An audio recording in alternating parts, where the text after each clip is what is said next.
Hello நண்பர்களே, இந்த பதிவு எதுக்குன்னா, மேலே ஒரு குழந்தை அநியாயத்துக்கு அது பாட்டுன்னு சிவனேன்னு விளையாட அந்த குழந்தைய போய் கடத்தி கூட்டின்னு போய் 3 நாளாக அந்த குழந்தைய சிதைச்சி தேவையில்லாத பண்ணி அந்த குழந்தைய எலும்புலாம் முறிச்சு ஒரு குழந்தைய சாவடிச்சு சாக்கெட்டில் போட்டு இவனுங்களாம் என்ன பண்ணணும்? நானும் அந்த உண்மையாக ஒரு நல்ல எப்படி சொல்கிறது, ஒரு போலீஸாக இருந்தாலும் ஒரு சிஎம்மாக இருந்தாலும் ஒரு சட்டத்தை கொண்டு வந்து அந்த குழந்தைய சாகடித்தவங்கள ரேப் பண்ணவங்கள துடிக்க துடிக்க எல்லார் கண்ணு முன்னாடியும் பப்ளிஷ் நியூஸாக ஃப்ளாஷ் நியூஸாக போட்டு இதை வந்து ஒரு இதுவாக ஆக்கியிருப்பாங்க. கண்டிப்பாக ஒரு குழந்தை, அந்த குழந்தைக்கு என்னங்க தெரியும்?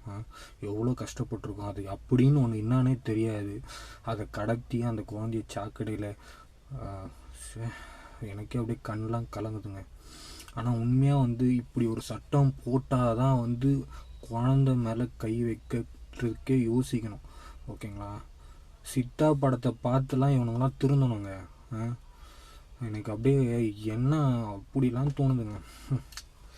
நம்ம என்னதான் சொல்கிறதுனே தெரிலங்க. ஒரு 9 வயசு பொண்ணு இன்னைக்கு கடத்திருக்காங்க. நாளைக்கு சின்ன குழந்தை கடத்த மாட்டாங்கன்னு என்ன நிச்சயங்க? அசால்ட்டாக கடத்துறாங்க இன்றைக்கி. சின்ன குழந்தைலேருந்து பெரியவங்க வரலாம் ஈஸியாக. இதுக்குன்னு ஒரு சட்டமே போடணுங்க. கண்டிப்பாக எல்லாருமே இந்த வீடியோ ஷேர் பண்ணுங்கள். நானாக இருந்தால் கண்டிப்பாக வந்து ஆண் உறுப்பே கட் பண்ணிருப்பேன். இவனுங்களாம் வாழ்வே